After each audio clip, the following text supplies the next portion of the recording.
Terima kasih Anda masih bersama kami. Bagi Anda yang baru saja bergabung, kami hadirkan kembali 3 berita utama hari ini. Bayi berjenis kelamin perempuan ditemukan terbungkus dalam sebuah tas di belakang rumah warga di Purwakarta.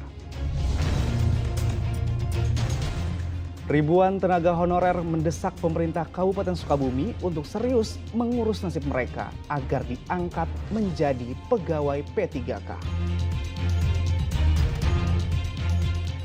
Tanah longsor menyebabkan jalan desa di Padalarang, Bandung Barat amblas.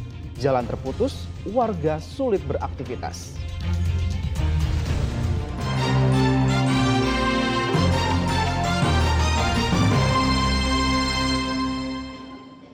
Ribuan honorer dari berbagai lintas menggelar istighosah di kantor pemerintah Kabupaten Sukabumi Senin siang. Mereka menagih keseriusan pemerintah untuk menentukan formasi tenaga P3K. Sekitar 1.000 tenaga honorer menggelar unjuk rasa di depan kantor dinas BKPSDM Pemkab Sukabumi, menagih keseriusan pemerintah terkait formasi P3K. Aksi diikuti honorer berbagai lintas dari guru SD pelajaran umum, guru agama Islam, Kristen, Buddha, dan Katolik. Mereka meminta Pemkab untuk serius mendaftarkan atau mengangkat tenaga honorer menjadi P3K. Selama ini mereka merasa kurang diperhatikan pemerintah lantaran jumlah mereka tidak besar. Hanya mendorong Pak kepada rekan-rekan karena saya ini sudah diambang pintu Pak ya. Sebentar lagi pensiun. Pensiun honor. Kalau nggak di ini nggak ada perhatian sekarang terakhir. Teman-teman kita semua ini menjadi guru lah seperti apa? Sama ya tanah atau ini ngarah tinggal itu. Halo Pak. Aksi sebagai buntut ketidakseriusan Pemkab untuk mengangkat mereka menjadi tenaga P3K. Padahal formasi P3K Kabupaten Sukabumi mencapai 10.000 orang.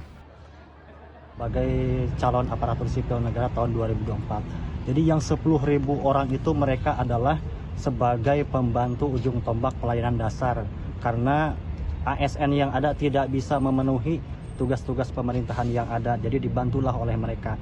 Presiden Joko Widodo sudah mengumumkan dan sudah menyiapkan pendanaannya, tinggal kembali kepada Pemdanya mau mengusulkan atau tidak gitu. Perwakilan peserta diterima pihak Pemkab dan mereka dijanjikan untuk memenuhi tuntutan para honorer. Asep Didi melaporkan dari Kabupaten Sukabumi. Cuaca ekstrim menyebabkan pergerakan tanah. Akibatnya jalan yang menghubungkan dua rukun tetangga di Padalarang, Kabupaten Bandung Barat amblas karena tanah penumpangnya longsor. Peristiwa itu membuat aktivitas warga terganggu karena jalan terputus tidak bisa dilalui kendaraan. Jalan RT 4 longsor. Warga Tagok Apu, Kecamatan Padalarang, Kabupaten Bandung Barat kini sedang bingung. Pasalnya akses jalan yang sering digunakan warga beraktivitas amblas. Tanah penopang jalan tergerus longsor karena diguyur hujan dengan intensitas tinggi. Jalan sepanjang 50 meter ini tidak bisa lagi dilalui kendaraan. Padahal jalan ini merupakan akses utama yang sering dilewati anak sekolah dan warga setempat untuk mengangkut hasil pertanian. Jalan ini menghubungkan 2 RT yang dihuni 40 keluarga. Supaya ini satu-satunya penghubung 2 RT, Pak. Itu berapa kakak Pak? Kira-kira 50-60 kakak, Pak. Jadi ini merupakan jalan akses satu-satunya? Iya, nggak ada lagi yang lain penghubungan. Tapi kita anak sekolah, ibu-ibu, ya ke depan, ke jalan gitu, Pak. Ya. Tak jauh dari lokasi pertama, akses jalan desa di Cimerang Padalarang juga tergerus longsor. Longsor terjadi pada pukul 4 pagi setelah wilayah ini diguyur hujan deras. Ya sekitar jam 4-an lah kurang lebih. Jam 4 dini hari ya, habis hujan. Hujan kan terus-terusan. Oh, ini dampaknya dari hujan deras ya? Ya hujan deras. Sebelum kejadian putusnya jalan ini udah ada pernah kejadian longsor belum, Pak? Udah kemarinnya udah. Upaya yang dilakukan? Dipasang perucukan kemarin waktu hari Minggu. Pemerintah Kabupaten Bandung Barat telah menetapkan siaga darurat bencana hingga akhir Februari 2024, menyusul adanya bencana longsor dan banjir bandang. Muhammad Abbas melaporkan dari Kabupaten Bandung Barat. Kasdam 3 Siliwangi bersama jajaran pemerintah Kabupaten Karawang membersihkan sampah-sampah dari irigasi sungai dan menanam ribuan pohon. Langkah ini untuk mencegah banjir dan longsor di 3 kecamatan. Pemerintah Kabupaten Karawang bersama Kasdam 3 Siliwangi dan Kodim 0604 bergotong royong mencegah banjir dan longsor. Tim gabungan bersama warga membersihkan sampah rumah tangga dari saluran irigasi sungai yang terbawa banjir saat hujan. Sampah-sampah terlihat menggunung di wilayah Kelurahan Karangpawitan.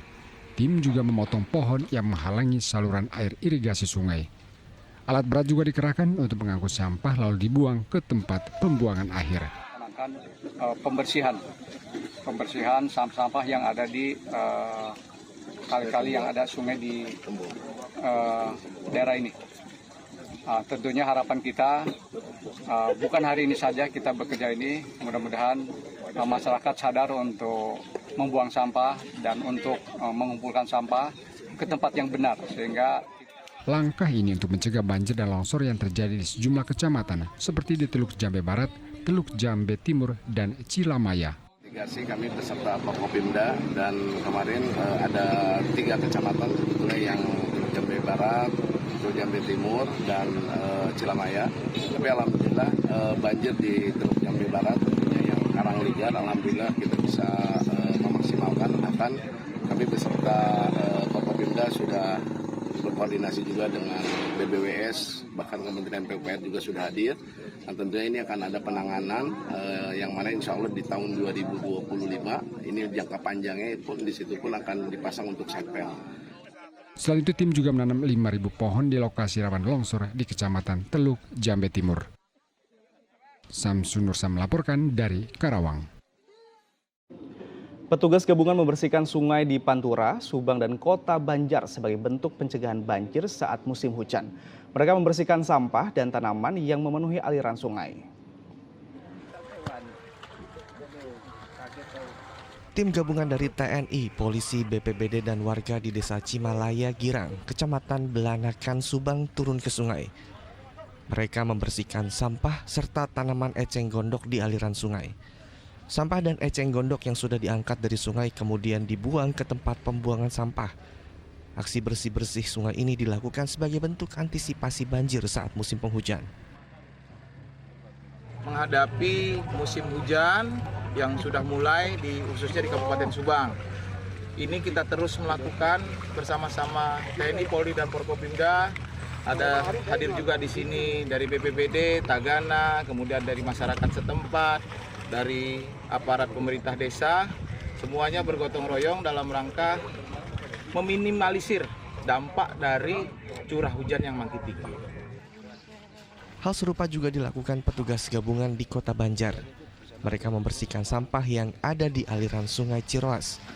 Selain membersihkan sampah, petugas gabungan juga menanam pohon di lahan kritis untuk mencegah longsor. Zainal Arifin melaporkan dari Subang dan Eko Setiabudi melaporkan dari Kota Banjar.